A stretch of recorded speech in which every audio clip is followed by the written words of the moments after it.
Bienvenidos. Aquí comienza Rompecabezas Arma Corazones en la radio. Hablando claro de niñas, niños, adolescentes y más. Todos los domingos a las 10 de la mañana.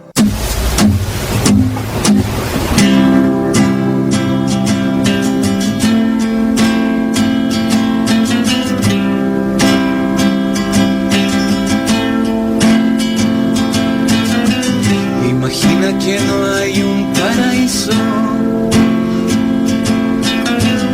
Es fácil si lo intentas. Sin infierno abajo de nosotros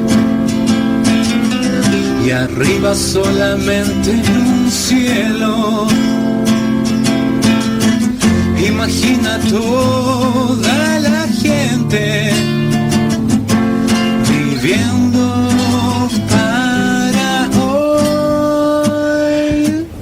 Amigos, amigas, oyentes de Rompecabezas Arma Corazones, un programa donde hablamos claro de niños, niñas, adolescentes, jóvenes, familia, mujer. Hoy pues en nuestro editorial tenemos que desafortunadamente tocar un tema que nos entristece. El terrorismo no da tregua y lesiona a personas del común.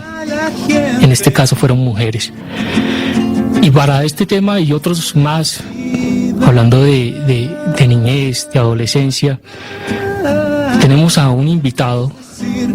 Como siempre es costumbre este programa invitar a personas que conocen, que han trabajado y que luchan por la niñez, por la adolescencia y por los jóvenes. Tenemos al doctor Gustavo Petro. Doctor, muy buenos días. ¿Cómo está usted? ¿Qué tal? Bien, mi estimado doctor. Por ahí hemos compartido opiniones. Juan Carlos, también un saludo y a todos y todas las oyentes que me escuchan en este momento. Juan Carlos Arévalo, hoy vamos a ver un programa muy charladito, muy conversado sobre las propuestas que tiene el doctor Gustavo Petro, candidato a la presidencia de la República, sobre niñez. Hay muchas cosas que decir, ¿no, doctor Gustavo Petro? Hay mucha violencia, hay bastante violencia contra los niños y las niñas. En general, en una sociedad con tan altos niveles de desigualdad social como tiene la sociedad colombiana, de los más altos del mundo, que presencia, y lo leímos creo que ayer en las páginas del diario, el desplazamiento interno más grande del mundo. Terrible, pues estoy mirando las noticias. Los éxodos, decía el Papa en una conferencia a la que me invitó, siendo yo alcalde de 2015, hablando de cambio climático. Él hablaba de las esclavitudes modernas. Yo traté de ligar el tema porque hasta ese momento no había encontrado por qué querían en una sola conferencia ligar el tema de las esclavitudes modernas con el cambio climático. Y lo descubrí, ellos me lo explicaron. Ellos en su auscultación social mundial, que lo pueden hacer, han detectado que los éxodos, esto que nosotros llamamos desplazamiento, los éxodos, traen unas configuraciones violentas de tipo mafioso al interior de esos enormes desplazamientos, donde mucha gente pierde sus derechos fundamentales y sobre todo las personas más débiles. Entonces, en sociedades acostumbradas a discriminar, la peor parte la llevan las personas objeto de esa discriminación. Y en este caso, los niños, las niñas, podríamos hablar de la mujer, de otros grupos poblacionales también, pero para el programa que nos convoca, indudablemente los niños y las niñas son en primera línea afectados y violentamente por el éxodo, por el desplazamiento interno. Estamos hablando de 7 millones y medio de personas, el más alto del mundo, y adicionalmente a ese tipo de situación que nos acompaña desde hace más o menos unas 2 décadas, pues tenemos estructuras mismas de la sociedad, familias patriarcales de tipo machista, 500,000 en el caso de Bogotá, en la experiencia que tuvo como gobernante de mujeres solas que crían a sus hijos y que para poderlos sostener tienen que irse a trabajar, quedan en manos a veces pues de familiares, pero muchísimas veces de manos en los que no se debería confiar.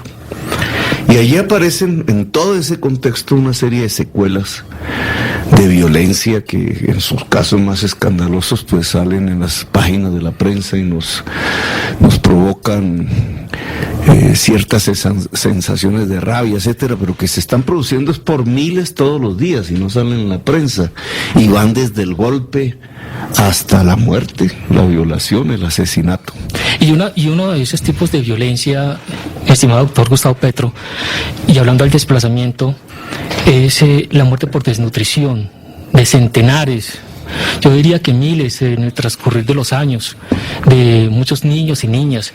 Y llegaría uno a pensar de que puede ser solamente La Guajira, pero estamos viendo que Chocó está superando el la Chocó, Guajira. estamos Córdoba. hablando de Nariño, toda esa región del Pacífico está siendo bastante afectada, pero inclusive Bogotá, porque es que estamos recibiendo Bogotá, Soacha, estamos recibiendo desplazamiento para hilarlo un poco a lo que usted venía, el análisis que venía haciendo sobre el desplazamiento que estamos comprobando del primer lugar en el mundo, inclusive superamos a Siria y a otros países en unas problemáticas de conflicto bastante fuertes.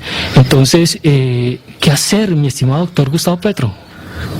Al Estado le corresponde su responsabilidad y no es cualquiera, es una política pública, la que tiene a nivel nacional falla estruendosamente.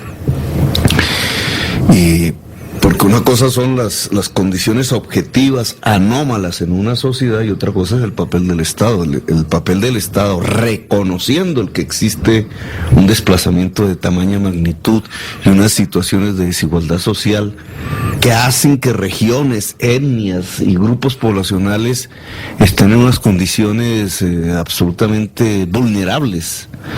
Pues usted menciona un mapa que corresponde, entre otras, a las poblaciones afro, parcialmente, que es Así una es. etnia. ¿Por qué Nariño tiene tan alta tasa de desnutrición infantil? Pues cuando uno ubica en el mapa dónde es en Nariño, lo ubicas en la costa pacífica, en comunidades afros. Entonces, dado que tenemos esa circunstancia en la sociedad, el Estado tiene que moverse de dos maneras. Por una parte, para quitar las condiciones objetivas que llevan a esa vulnerabilidad de la sociedad, lo que implica privilegiar. Es una palabra que no les gusta, pero que yo usé para expresar lo que la Constitución llama discriminación positiva. Tiene que privilegiar los grupos que la sociedad vulnera y discrimina. Eso lo hicimos en Bogotá. Pero ahora hablamos un poco del tema Bogotá. Quiero no salirme del tema nacional. Sí. Y por otra parte tiene que tener una política pública que mitigue los hechos. Y fíjese ahí que es donde yo creo que más falla. Porque las políticas las hay, lo que pasa es qué hacer para que esas políticas funcionen. Hay un estilo de política que yo las mediría, son varias, pues digamos, tenemos el tema educativo, que ahora se puso al frente del tema comunicacional. Desde la primera reforma, acuérdese usted que la Constitución del 91, la Asamblea Nacional Constituyente en 1991 generó un mecanismo de financiación de la educación. Y en educación estamos hablando de educación superior, de la educación media, de la jornada única, pero allí se hablaba del preescolar y ya estamos hablando de parte de la primera infancia, el preescolar de 3 años, entre 3 y 5 años de edad promedio. Esa financiación de la educación que estableció la Constituyente decía que de los ingresos corrientes de la nación, una parte cada vez más grande cada año irá a financiar la educación. Eso, en palabras un poco más claras, significa que un porcentaje de los impuestos que todos los años le llega al Estado sería año tras año cada vez más grande para ir a financiar la educación. Es decir, que el paquete de la educación pública en Colombia sería financiada cada vez más por la mayor parte del presupuesto. Pero esa reforma que Pastrana la hizo y después Uribe la volvió permanente, quitó el mecanismo y redujo el crecimiento de los recursos para la educación.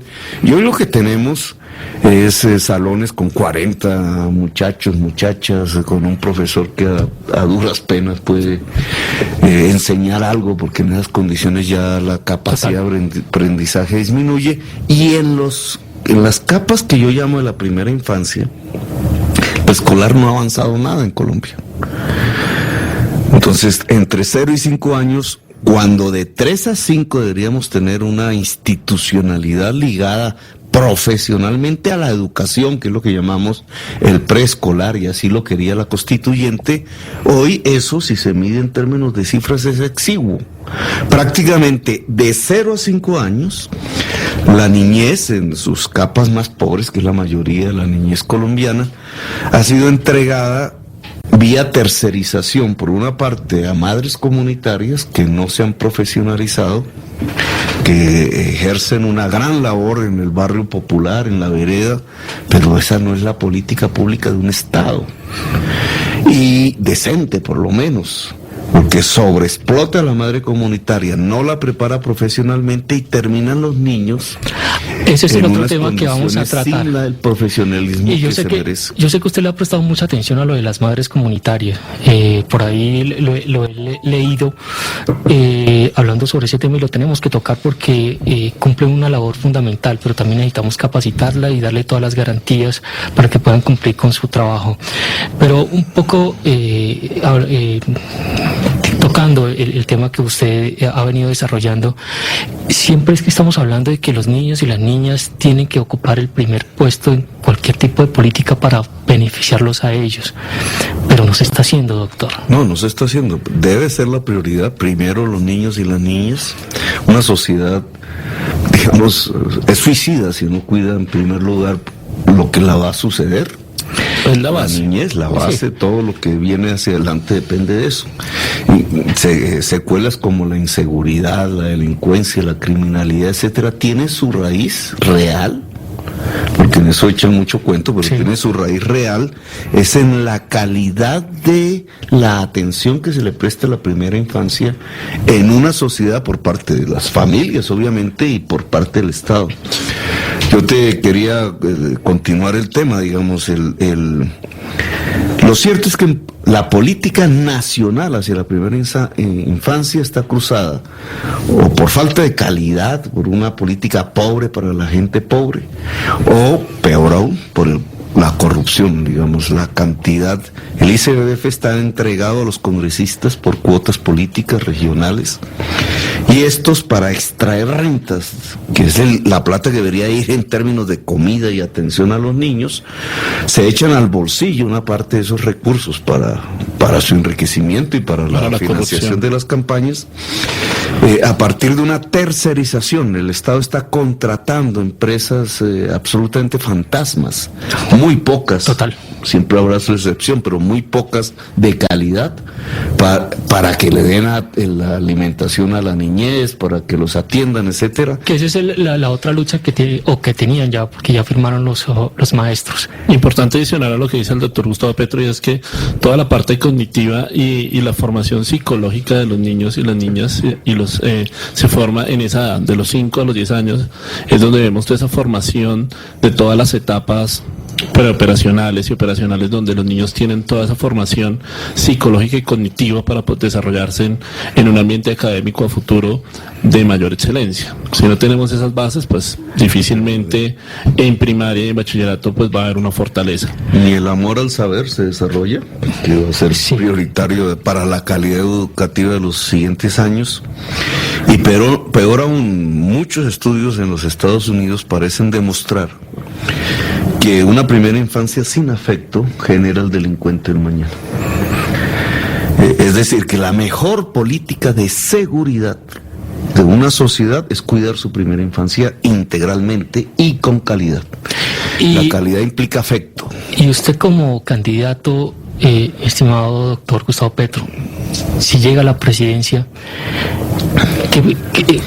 se le va a dedicar tiempo a la atención de la primera infancia. Pues, o sea, es un compromiso Porque es que si nosotros miramos las propuestas de otros candidatos, la niñez está en segundo lugar, mientras que en un país que realmente se preocupa por su futuro, invierte en la primera infancia. Sí, en general la clase política sabe que los niños y niñas de 0 a 5 años no votan y que sus padres pobres, porque estamos hablando de las capas con menos capacidad de pago, otros son los problemas ya en la familia pudiente, digamos, o con o de clase media, que también tiene problemas, pero son de otro orden.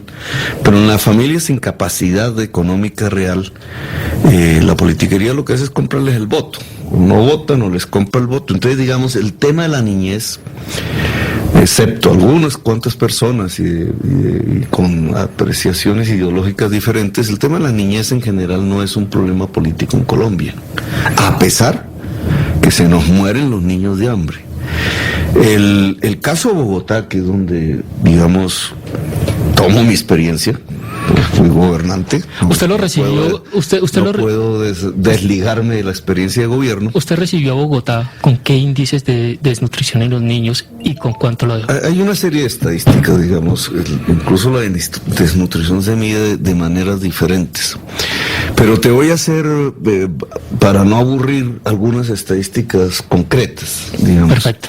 Para nosotros, en primer lugar, y es la respuesta a su pregunta, la niñez fue el programa prioritario. Es decir, nosotros no caímos en el trampa que si votan o no votan, o si eso mueve electorados o no. Por convicción, por ética. Con la creación de los colegios, el cierre nosotros sabíamos las casas comunitarias y la creación de jardines distritales. Hicimos una serie de programas que intentamos se integraran para dar una atención, como se llama, por Naciones Unidas, integral a la primera infancia. ¿Integral qué significa? Que dependiendo de las edades, estamos hablando entre 0 y 5 años, tiene que haber complementos alimenticios, nutrición, cuidado a la madre, cuando estamos hablando de la madre gestante, atención a la niñez entre 0 y 3 años, que en general se da en su casa. El ámbito familiar se le llama eso, porque la familia, sea la pareja o sea la mamá sola, pues no quiere que su niño salga de la casa. Y entre 3 y 5 años asumimos la tarea de que la Secretaría de Educación asumiera más el componente educativo. Desde 0 a 5 años hubo componentes nutricionales, de salud, educativos, de arte y consideramos de afecto. Eso fue muy interesante. Vincularon y fue protagonista el arte, la cultura, sí. Fue protagonista no solamente en colegios, secundaria, bachillerato, sino también en primaria y en primera infancia. Vi muchas actividades. El número, que son las estadísticas frías, nosotros recibimos una Bogotá entre todas las instituciones, no solamente distritales, sino también hay ICBF, que es nacional, y hay madres comunitarias del ICBF en Bogotá. Recibimos una cantidad de niños que se atendían más o menos de 125,000 personas. Nosotros entregamos una ciudad con una atención integral y de mucha calidad en 260,000 niños y niñas, es decir, casi 140,000 más. La mayor parte de ese esfuerzo se centró en el ámbito familiar, es decir, en la niñez entre 0 y 3 años. En ese campo de la atención al ámbito familiar, que habían varios programas que nos lo permitían.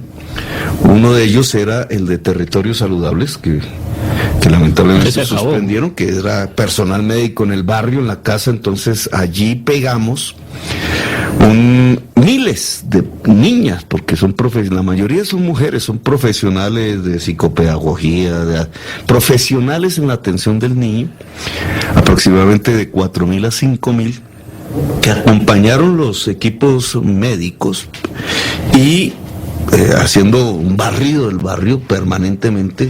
Equipos de 800 familias pues pudieron lograr una atención en el ámbito familiar a una cantidad de niños que creció de 20,000 que se hacía en el año 2011 a 153,000 en el año 2015. Bastante. Cuando usted ya puede hablar de esos números, que todavía no es que sea la totalidad, fíjese que faltó todo. Más o menos falta un esfuerzo que si este gobierno actual no pierde digamos, la voluntad, eso lo dejo ahí entre comillas, pero su análisis, todavía nos falta por lo menos 150,000 niños más para atender. Es decir, nosotros logramos un avance, pero que llegamos al punto que se necesitaba, no, todavía falta. Ese es el problema de las políticas cuando no tienen continuidad. Y si no tiene continuidad, pues peor, porque volver a comenzar va a ser más difícil. Y además es que se pierde, es que ya cuando tú vas a otro gobierno han pasado 4 años, es decir, toda una cohorte de primera infancia se fue. Hay que volver. Ya la que sigue es la que vas a atender. Entonces, ese esfuerzo nos permitió reducir la tasa de mortalidad infantil a 8.3 por cada 10,000 nacidos vivos, que es como se mide eso internacionalmente. Sí. Lamentablemente el año pasado subió un poco, subió el 10%. No de 8.3 a 10, sino de 8.3 a 8.7, 8.8. Pero ese es un crecimiento que en términos de casos de desnutrición es el 10%. Y que se supondría que con el trabajo realizado tendría que, en vez de aumentar, tenía disminuir. Que haber disminuido. Venía disminuyendo sustancialmente. Cuando yo hablo del año 2010, estamos hablando del doble de casos y de tasa. Y no lo mismo número de casos que tasa. Para información, cada vez nacen menos niños en Bogotá. Es decir, la tasa es un indicador muy importante porque a veces el número de casos disminuye, pero se nos olvida que es que cada vez nacen menos niños. Cada vez nacen menos niños, pero si nosotros miramos las noticias y las discusiones que han habido en el Consejo de Bogotá sobre madres adolescentes que van en aumento, entonces no hay ahí... También, digamos, hay varias estadísticas que son importantes. Sí. Digamos, la atención indudablemente creció, se hizo integral, tuvo más calidad. Nosotros no usamos el componente madres comunitarias, es una política diferente a la nacional, aunque ayudamos a la profesionalización de las madres comunitarias que tiene el ICBF en Bogotá, pero nuestra política es la atención con personal profesional. Profesionales, la mayoría inmensa mujeres que salen de sus universidades sabiendo ese tipo de prácticas y de profesiones. Es una política diferente. No usamos empresas, fundaciones o lo que quiera, sino que las miles de niñas, de muchachas que salieron a trabajar en los programas se vinculan directamente con el Estado, con el distrito. Eso, digamos, evitó lo que llamamos la tercerización. Es una política completamente diferente a la nación, pero de más calidad. Ok, doctor Petro, ya para cerrar la primera parte, queríamos tocar, porque es un tema bastante preocupante, pero es interesante analizarlo para ver qué propuestas tiene usted como candidato sobre este tema de desnutrición, sobre la atención a la primera infancia. Ya pasándolo unos minuticos, pasándolo a nivel nacional, ya estando usted como presidente, ya hablábamos ya lo que se hizo en la alcaldía de Bogotá como presidente. Sí, entonces si vamos, digamos, los resultados fueron positivos. Bajó la tasa de mortalidad infantil, bajó la desnutrición en varias formas de medición, que es un poco complicado porque hay la global, la crónica, no sé qué. Bogotá es de las ciudades y de las regiones en Colombia que tienen más altas tasas de desnutrición. Ojo, no venimos de una ciudad no, aquí, que yo lo atribuyo a que la mamá en Bogotá trabaja mucho, digamos, tiene unas tasas de ocupación laboral mucho más altas que en el resto del país, y eso hace que temas como la lactancia sea golpeada en la ciudad de Bogotá, mientras que en otras regiones del país es interesante. Sí, hay una serie pero hace que tengamos tasas de bajo peso al nacer, baja talla al nacer, elementos que tienen que ver más con el cuidado de la familia y de la mamá y de las circunstancias laborales de la mamá en la ciudad de Bogotá. Y después viene, pues, propiamente la atención a la primera infancia en donde sí hubo avances significativos en reducción de tasa de mortalidad, en todos los índices de enfermedades de morbilidad de salud, cayeron las tasas en favor de la niñez. Ahora, esto hacia la nación implica, y tengo que decirlo así, amplificar el presupuesto de manera sustancial de la educación y del ICBF en primerísimo lugar. Sin esto, lo demás es carreta. Perfecto, doctor Petro. Ese es el primer elemento que hay que tener en cuenta. En Bogotá nosotros multiplicamos por 2 el presupuesto de la educación, por 4 el de la cultura, lo que nos permitió llevar a productores de arte barriales a ayudarnos a cuidar los niños a través del arte. Un mejor entorno social. Y multiplicamos por 3 el presupuesto que había en la Secretaría de Integración a la Primera Infancia. De ese calado, no es tan fácil porque la nación es más compleja, pero sustancialmente tienen que crecer los presupuestos de educación, cultura y ICBF en la nación. A partir de ahí, entonces ya podemos hablar de políticas concretas. Y yo me propongo 2 temas fundamentales. Uno es... Ahorita nos toca, vamos para la segunda parte de nuestro programa, y vamos a cerrar esa parte de ese capítulo de desnutrición y su programa de gobierno sobre el tema. Pero también vamos a tocar otros temas, que va a ser el abuso sexual a las niñas, vamos a tocar la violencia sexual, juvenil, el feminicidio, delincuencia juvenil, el consumo de drogas, que eso es bastante preocupante. Entonces, vamos para nuestra segunda parte de nuestro programa Rompecabezas, Armacorazones, hoy hablando claro con los candidatos a la presidencia, y nos acompaña Gustavo Petro.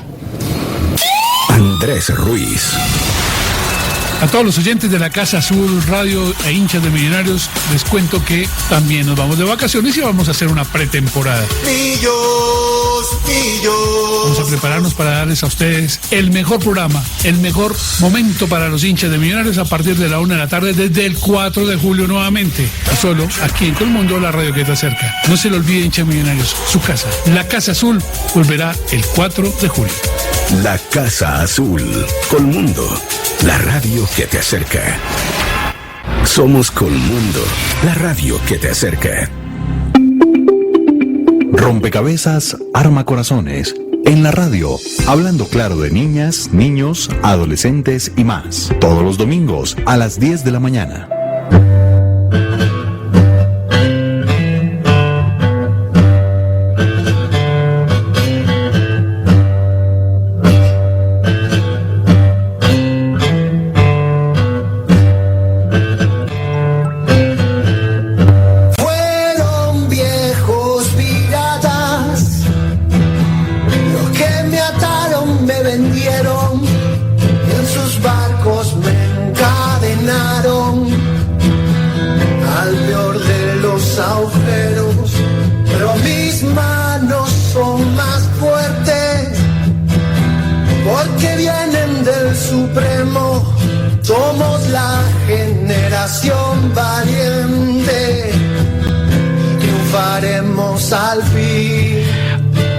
Esta semana estoy muy Bob Marley, mi estimado doctor Petro. Muy Bob Marley, hay unos mensajes espectaculares que tiene su canción.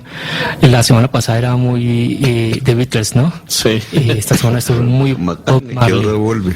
Sí. Acuérdese que lo trajimos por primera vez un 19 de abril. Ok. Qué memoria tiene el doctor Gustavo. Sí, total. Me costó un dolor de cabeza, porque ahí la Procuraduría me amenazó por primera vez por haber prestado el estadio para el concierto. Me amenazó con sacarme. En fin, usted viene más amenazado, doctor Petro. Sí, que se movió como costumbre.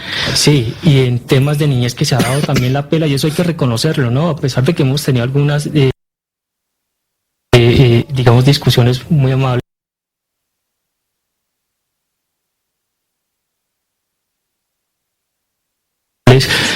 Sobre diferentes temas, pero es bueno reconocer el trabajo que usted ha hecho sobre niñez, sobre adolescencia, en la parte de educación. Y ya para cerrar el capítulo sobre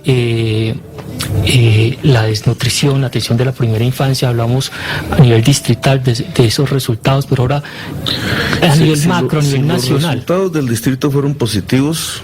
Yo pienso que se pueden multiplicar. se puede, sin decir que es igual, porque no es lo mismo, pero podemos aprovechar la experiencia en el ámbito nacional. Y eso implica, lo decía, en primerísimo lugar, y lo demás es demagogia, si no se hace, es amplificar los presupuestos de manera sustancial de educación, ICBF y cultura. Para mí me gustaría saber, doctor Gustavo Petro. Sin eso no vamos a poder hacer nada. Eso implica un cambio de la estructuración del gasto público en Colombia.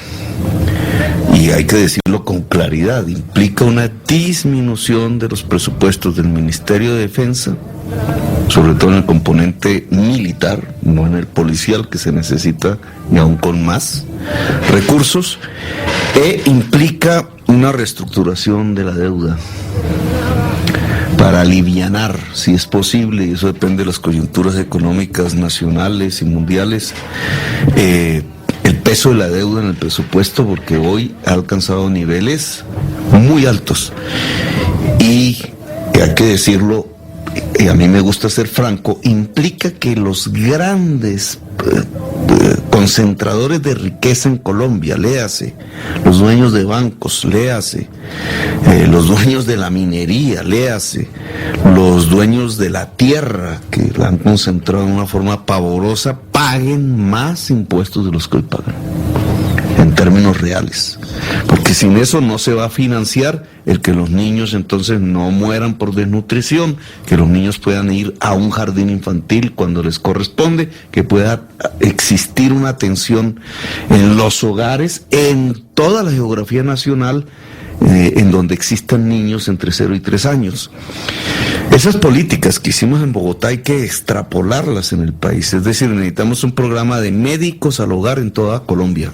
Eso implica el cambio de la Ley 100, porque el sistema de salud, para ser preventivo con eficacia, y la puerta de entrada a ese sistema de salud, si en Bogotá utilizamos 5.000 profesionales médicos y de enfermería para cubrir 800.000 familias, ¿cuántos vamos a necesitar en territorios más difíciles de acceso, indudablemente, para cubrir las familias por lo menos hasta el estrato 3 en toda Colombia?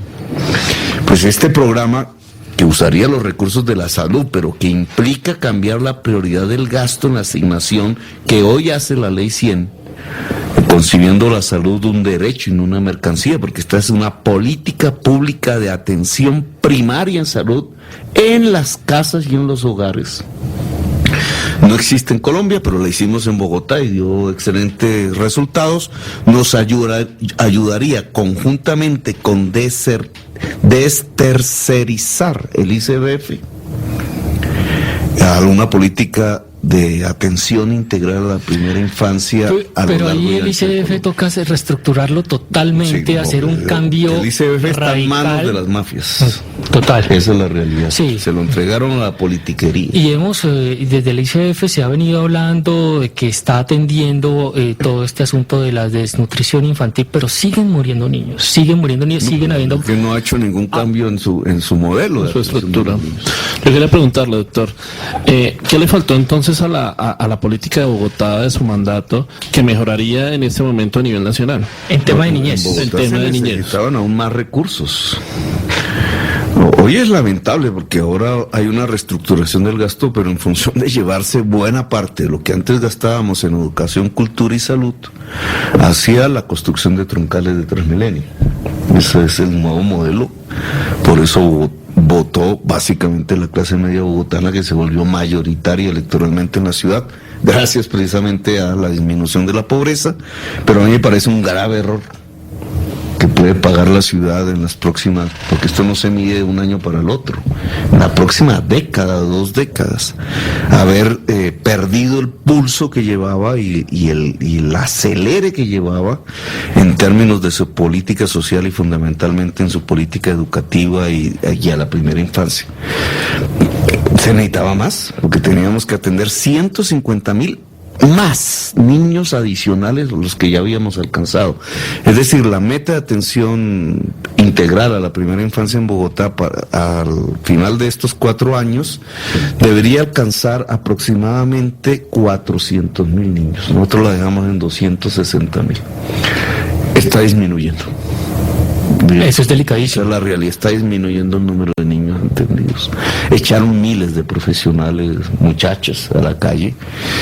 Le metieron para intentar de que la cobertura no se perdiera, entonces metieron más niños por niña, por profesional, pero eso ya da una pérdida de calidad absoluta. Gravísimo, gravísimo. Es como, promedio por ejemplo, internacional es de 13 niñitos por profesional. Y no hablemos de primaria ni hablemos de bachillerato, ¿no? Íbamos en 22, todavía faltaba, pero digamos pero ahora estamos hablando ya de niveles de 30 más, y eso ya pierde el sentido, porque se pierde el afecto.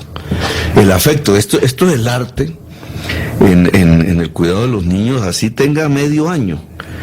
El arte es un constructor de afectos, bueno, usted lo ha dicho, de lo que significa eso en la construcción del ser hacia adelante, del ser humano hacia adelante. Si no hay afecto, y el afecto se pierde, usted empieza a hacer mega jardines, claro, esto pareciera que fuera bonito, pero entonces ya le mete 30 niñitos y niñitas a una profesional, ya no es una profesional, etcétera. Va disminuyendo el gasto por niño, pero le está quitando el afecto, y al quitarle el afecto, entonces la gracia de la atención a la primera infancia se pierde. Y ahí está, mi estimado doctor Gustavo Petro, que entonces vamos a estar construyendo son seres humanos sin afecto y seres humanos que están más participando de actividades violentas, de violencia.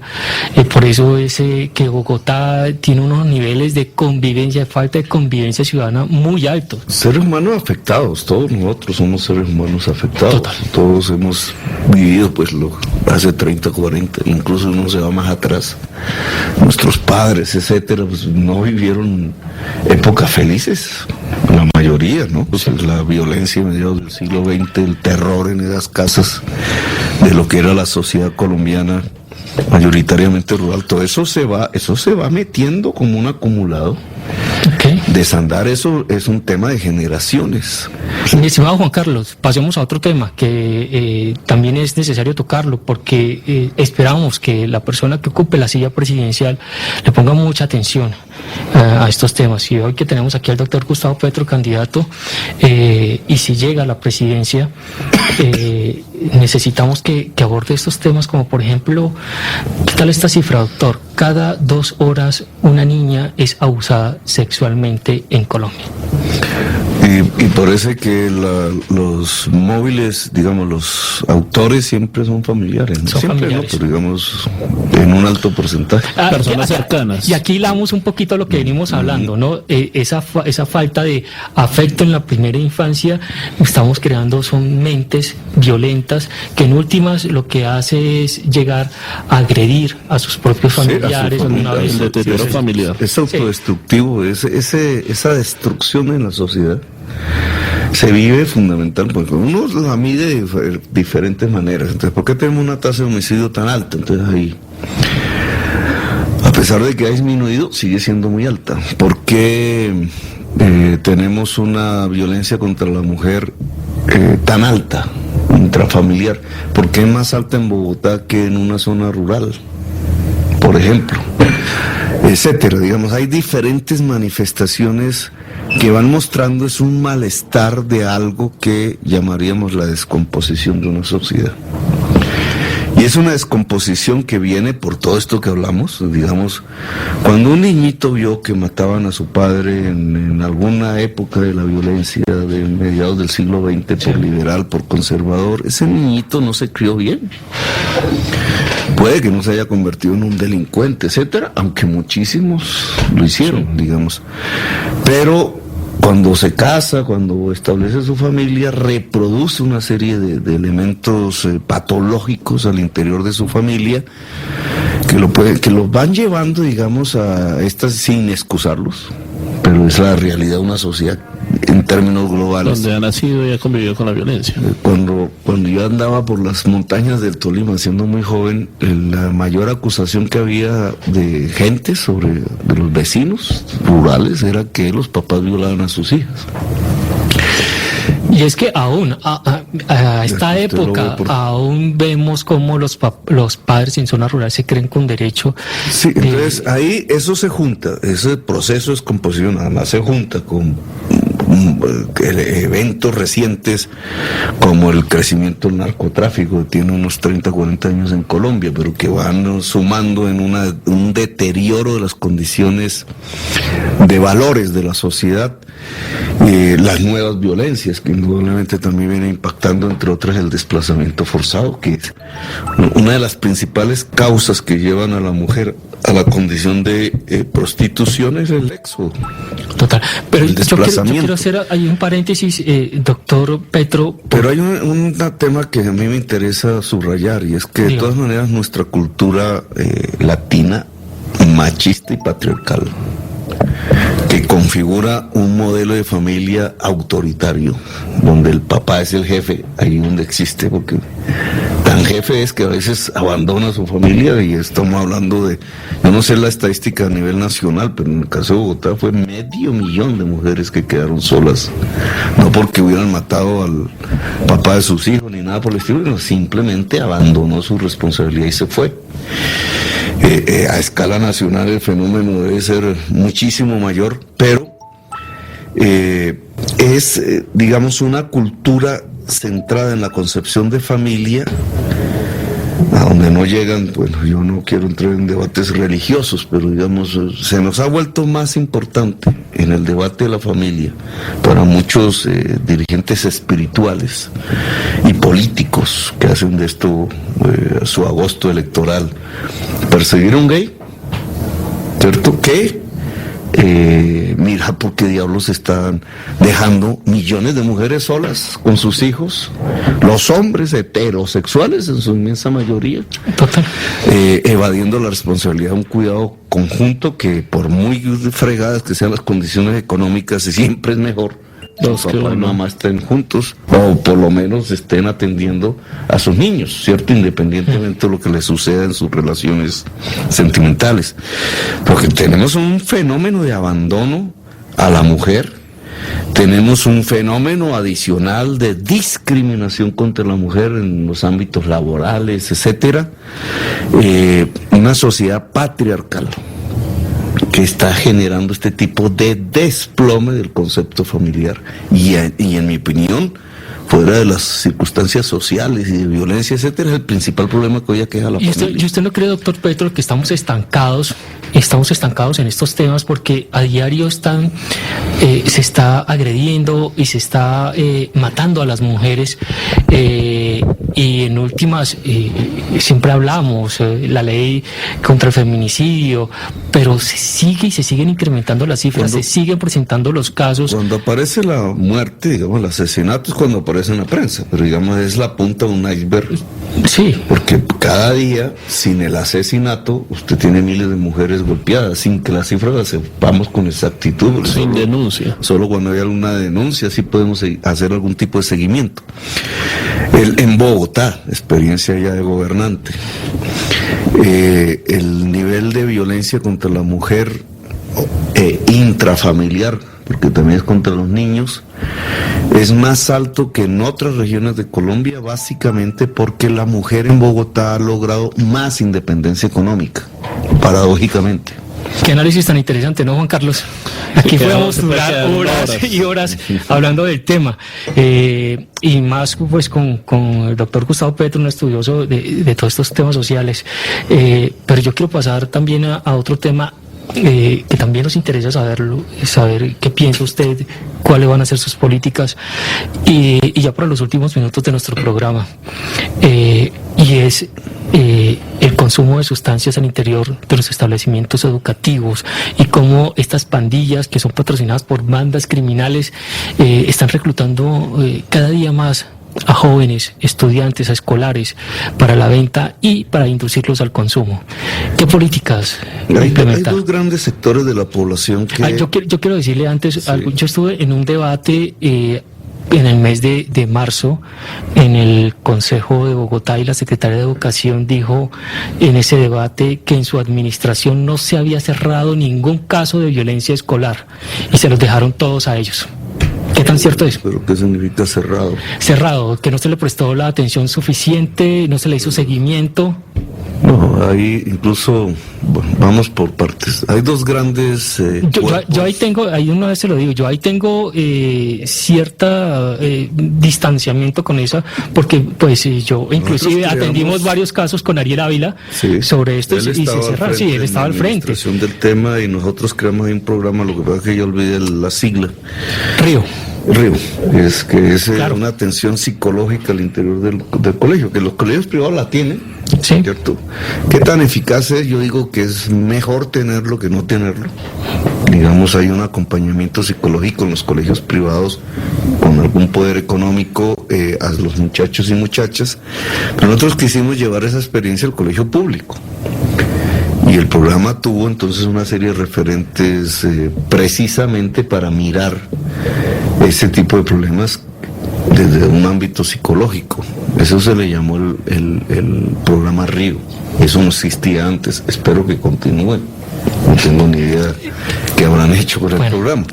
Pero el tema es el siguiente, y es: hay dos grandes poblaciones dentro de la sociedad colombiana que están hoy prácticamente articuladas al narcotráfico, que es el campesinado productor de hoja de coca en regiones específicas que ustedes más o menos conocen, y el joven en general, porque no solamente son jóvenes, popular, consumidor de sustancias. Estas dos grandes capas de la población hoy están en manos de las mafias. Entre los jóvenes pondría una capa que no es de jóvenes, que son habitantes de calle, que es un tema específico.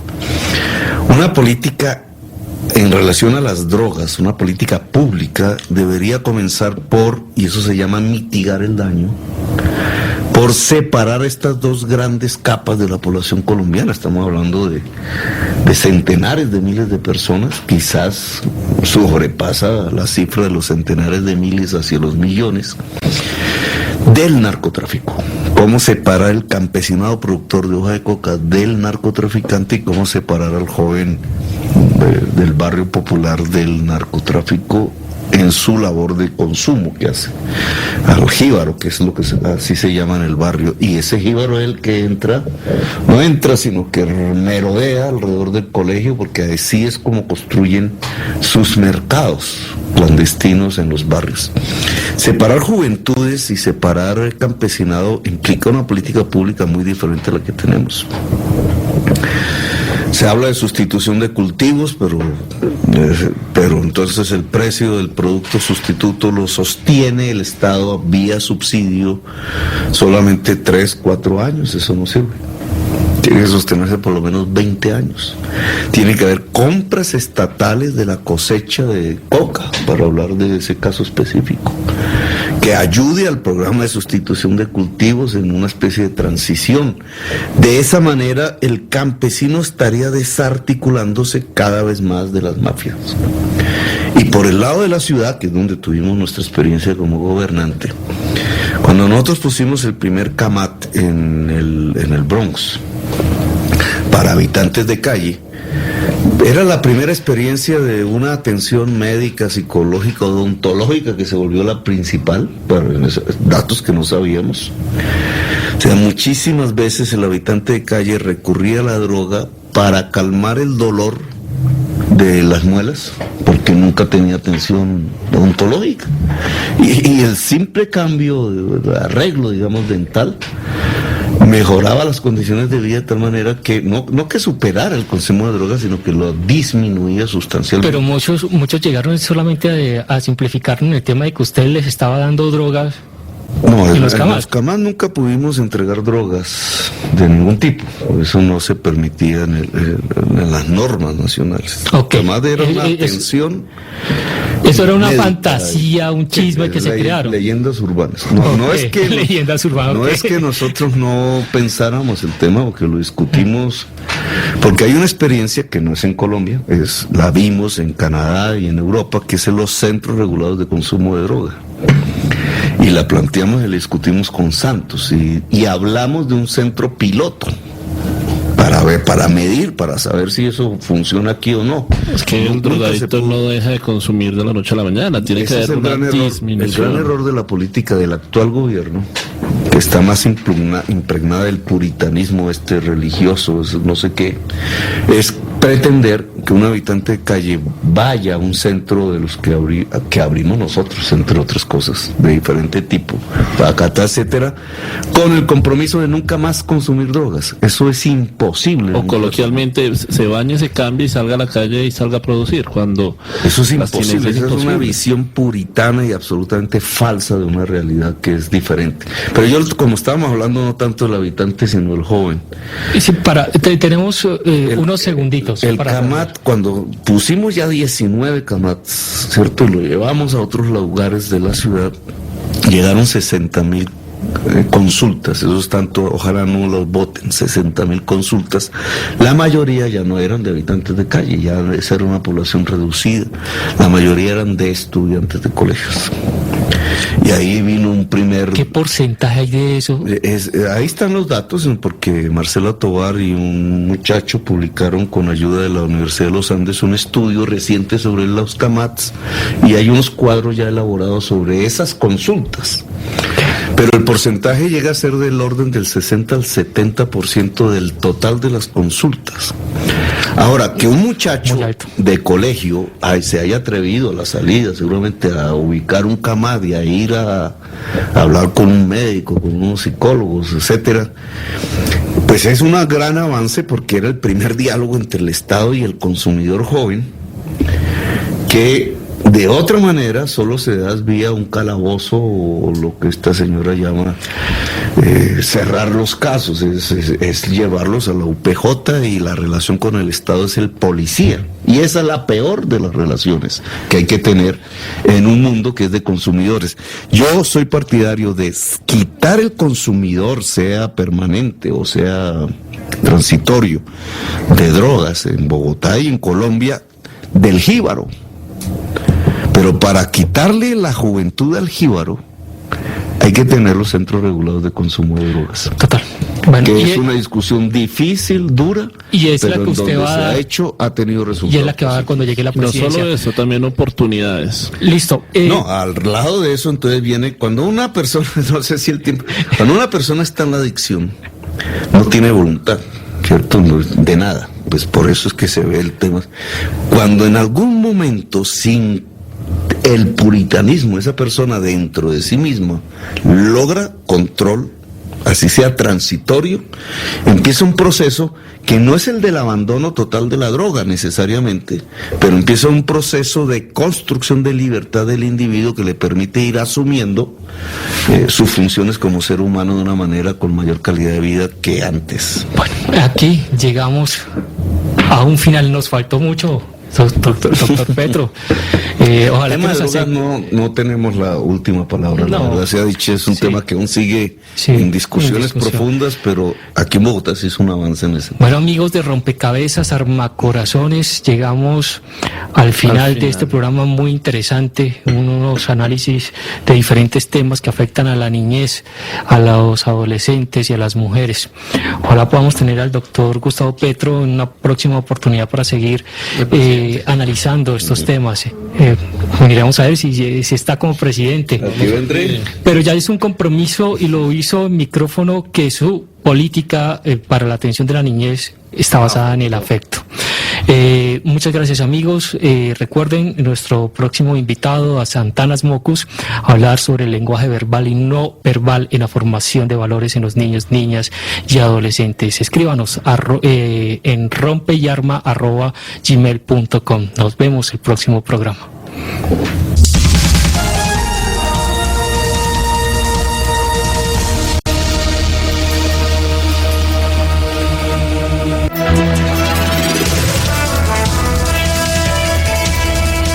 De Desde Colombia, Colmundo, la radio que te acerca.